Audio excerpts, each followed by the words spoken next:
السلام علیکم ناظرین، آج کے خاص ولاگ میں خوش آمدید۔ آج ہم آپ کے ساتھ پاکستان اور دنیا بھر سے 5 اہم خبریں شیئر کریں گے۔ سب سے پہلے آپ سے ریکویسٹ ہے کہ چینل کو لائک اور سبسکرائب کریں۔ ناظرین، بات کرتے ہیں سب سے پہلے پاکستان اور افغانستان کے درمیان پیش آنے والے سنگین واقعے کی۔ ناظرین، 16 مارچ کی رات 9 بجے پاکستان نے دہشت گرد ٹارگٹس کے خلاف افغانستان میں ایک فوجی آپریشن کیا۔ افغان طالبان حکومت کے ڈپٹی ترجمان حمداللہ فطرت کے مطابق اس کارروائی کے دوران کابل میں واقع امید ایڈکشن ٹریٹمنٹ ہاسپٹل، جو کہ تقریباً 2000 بیڈز پر مشتمل ایک بڑا سرکاری ڈرگ ریہیب سینٹر ہے، کو نشانہ بنایا گیا۔ ان کا دعویٰ ہے کہ اس حملے میں اب تک 400 سے زائد افراد ہلاک اور 250 سے زائد زخمی ہو چکے ہیں، جبکہ ریسکیو ٹیمیں ابھی تک ملبے سے لاشیں نکال رہی ہیں۔ طالبان حکومت نے اس حملے کو انسانیت کے خلاف جرم اور قیامت خیز حملہ قرار دیا ہے۔ دوسری طرف پاکستان کا موقف مختلف ہے۔ پاکستانی حکام کا کہنا ہے کہ اس آپریشن میں صرف فوجی اڈوں، طالبان کی عسکری تنصیبات، گولہ بارود کے ذخائر اور تحریک طالبان پاکستان کے نیٹ ورک کو نشانہ بنایا گیا، اور کسی بھی شہری یا ہسپتال کو نشانہ نہیں بنایا گیا۔ پاکستان کا یہ بھی کہنا ہے کہ ٹی ٹی پی افغانستان کی سرزمین استعمال کرتے ہوئے پاکستان میں دہشت گرد حملے کر رہی ہے، اس لیے یہ کارروائی قومی سلامتی کے لیے ضروری تھی۔ یہ خبر پاکستان میں اس وقت سب سے زیادہ زیر بحث ہے، کیونکہ اس کا براہ راست تعلق ملک کی سیکیورٹی اور اندرونی سرحدی صورتحال سے ہے، کیونکہ جب بھی ہم افغانستان پر حملہ کریں گے تو افغانستان ریٹیلیٹ کرتا ہے اور اس سے نقصان عام آدمی کو پہنچتا ہے۔ ناظرین، دوسری بڑی خبر مشرق وسطیٰ سے ہے، جہاں ایران نے امریکہ اور اسرائیل کے خلاف بڑا انتقامی حملہ کیا ہے۔ ایران کی اسلامی انقلابی گارڈ IRGC نے خلیجی ممالک میں موجود امریکی فوجی اڈوں کو میزائلوں اور ڈرونز سے نشانہ بنایا ہے۔ ان حملوں میں بحرین کی شیخ عیسیٰ ایئر بیس، متحدہ عرب امارات کی الزفرہ ایئر بیس اور قطر کی العدید ایئر بیس شامل ہیں، جو کہ امریکہ کی خلیج میں سب سے بڑی فوجی تنصیبات میں شمار ہوتی ہیں۔ ناظرین، ان حملوں کے بعد قطر کے دارالحکومت دوحہ میں کئی دھماکوں کی اطلاعات آئی ہیں، جبکہ دبئی میں بھی میزائل الرٹس اور دھماکوں کی خبریں سامنے آئی ہیں۔ سعودی عرب میں بھی ڈرون حملوں کے خطرات کی اطلاعات موصول ہوئی۔ کئی جگہوں پر ایئر ڈیفنس سسٹم نے میزائلوں کو فضا میں ہی تباہ کر دیا، لیکن اس کے باوجود کچھ نقصان اور خوف و ہراس لوگوں میں پھیلا ہوا ہے۔ اسی دوران ناظرین، ایک بڑا دعویٰ بھی اسرائیل کی جانب سے سامنے آیا ہے۔ اسرائیل کے وزیر دفاع اسرائیل کاٹز نے کہا ہے کہ اسرائیلی فضائی حملوں میں ایران کے سپریم نیشنل سیکیورٹی کونسل کے سیکریٹری اور طاقتور سیکیورٹی چیف علی لاریجانی، جو کہ سابق پارلیمنٹ اسپیکر بھی رہ چکے ہیں، اور بسیج فورس کے کمانڈر غلام رضا سلیمانی ہلاک ہو گئے ہیں۔ تاہم ایران نے ابھی تک اس دعوے کی تصدیق نہیں کی اور نہ ہی تردید کی ہے، اس لیے یہ خبر تاحال غیر مصدقہ ہے۔ ناظرین، اگر یہ دعویٰ درست ثابت ہوتا ہے تو یہ ایران کے لیے ایک بڑا اور سنگین دھچکا ثابت ہوگا، اور خطے میں جنگ مزید شدت اختیار کر سکتی ہے۔ اس صورتحال کے باعث ناظرین، تیل کی قیمتیں $100 فی بیرل سے تجاوز کر چکی ہیں۔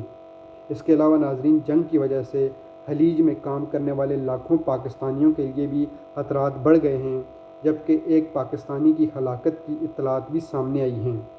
تیسرے نمبر پر ناظرین، خبر آپ کے ساتھ شیئر کرتے ہیں کہ ایران اور پاکستان کے تعلقات سے متعلق ایران نے حالیہ کشیدگی کے دوران پاکستان کا شکریہ ادا کیا ہے۔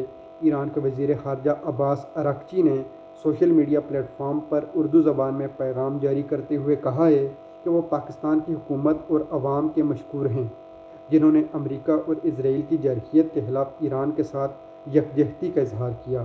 انہوں نے اسے ایک مبارک اور روحانی گھڑی قرار دیا اور پاکستان کی حمایت کو سراہا۔ اس کے علاوہ ناظرین، ایران کی عدلیہ کے سربراہ اور دیگر اعلیٰ حکام نے بھی پاکستان کی تعریف کی ہے اور دونوں ممالک کے درمیان اتحاد کو اہم قرار دیا ہے۔ پاکستان نے اس صورتحال میں ناظرین ایک محتاط مگر ہمدردانہ موقف اپنایا ہے، جس سے ایک بڑی سفارتکاری کی کامیابی سمجھا جا رہا ہے، کیونکہ اس سے پاکستان کو ایران، خلیجی ممالک اور مغربی دنیا کے درمیان توازن قائم رکھنے میں مدد مل سکتی ہے۔ ناظرین، چوتھی اہم خبر پاکستان کے اندر سے ہے، جہاں وزیر اعظم شہباز شریف نے مشرق وسطیٰ میں بڑھتی ہوئی جنگی صورتحال کے پیش نظر فوری ایمرجنسی اقدامات کا حکم دیا ہے۔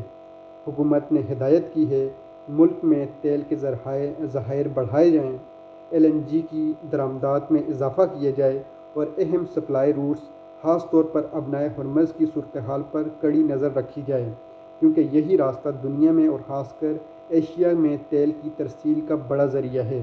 جنگ کے ناظرین، صرف 18 دنوں میں پاکستان کی ایویشن انڈسٹری کو شدید نقصان پہنچا ہے، جہاں 1955 پروازیں منسوخ ہو چکی ہیں اور 1,10,000 سے زائد مسافر متاثر ہوئے ہیں۔ اس کے علاوہ فضائی کرایوں میں بھی نمایاں اضافہ دیکھنے کو ملا ہے۔ تیل کی قیمتوں میں اضافے کا براہ راست اثر عوام پر پڑ رہا ہے، جس کی وجہ سے پیٹرول، ڈیزل اور کھانے کے تیل کی قیمتیں بڑھ رہی ہیں اور گھریلو بجٹ ناظرین مزید متاثر ہو رہا ہے۔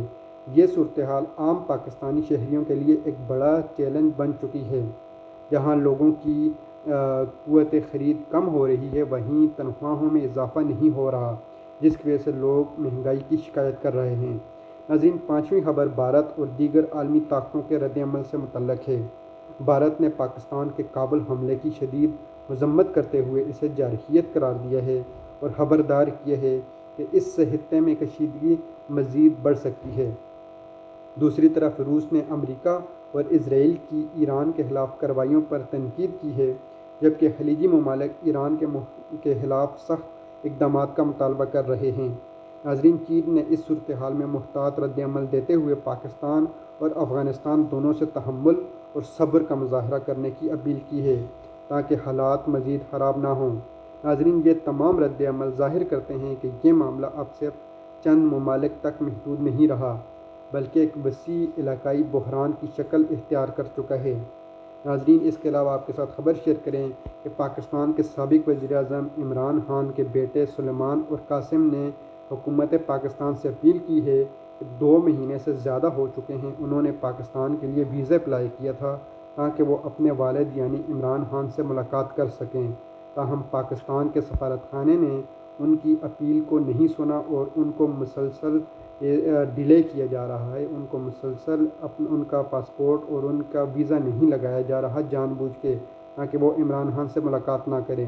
ناظرین، حکومت جو عمران خان سے ان کی فیملی کی ملاقات نہیں کروا رہی، اس سے چمگوئیاں پھیل رہی ہیں اور بہت سے اس طرح مس انڈرسٹینڈنگز پھیل رہی ہیں کہ آخر ایسا کیا ہے جو عوام سے اور عمران خان کی فیملی سے چھپایا جا رہا ہے۔ آیا عمران خان کی صحت ٹھیک ہے بھی کہ نہیں؟ ناظرین، ان تمام سوالوں کے جواب تبھی ملیں گے جب عمران خان کی فیملی یا ان کی بہنیں یا ان کے بچے عمران خان سے ملاقات کریں گے۔ ناظرین، مجموعی طور پر یہ تمام صورتحال بہت تیزی سے تبدیل ہو رہی ہے اور اس کے اثرات براہ راست پاکستان پر بھی پڑ رہے ہیں۔ خاص طور پر خلیجی ممالک میں مقیم پاکستانیوں کو محتاط رہنے کی ضرورت ہے، جبکہ ملک کے اندر عوام کو تیل کے استعمال میں بچت اور ممکنہ مہنگائی کے لیے تیار رہنا چاہیے، کیونکہ ناظرین آنے والے دنوں میں حالات مزید پیچیدہ ہو سکتے ہیں اور اگر یہ جنگ جاری رہتی ہے تو تیل کی قیمتیں، پیٹرول کی قیمتیں اور ڈیزل کی قیمتیں خاص کر انتہائی زیادہ بڑھ جائیں گی، جس سے مہنگائی اور زیادہ تیز ہو جائے گی۔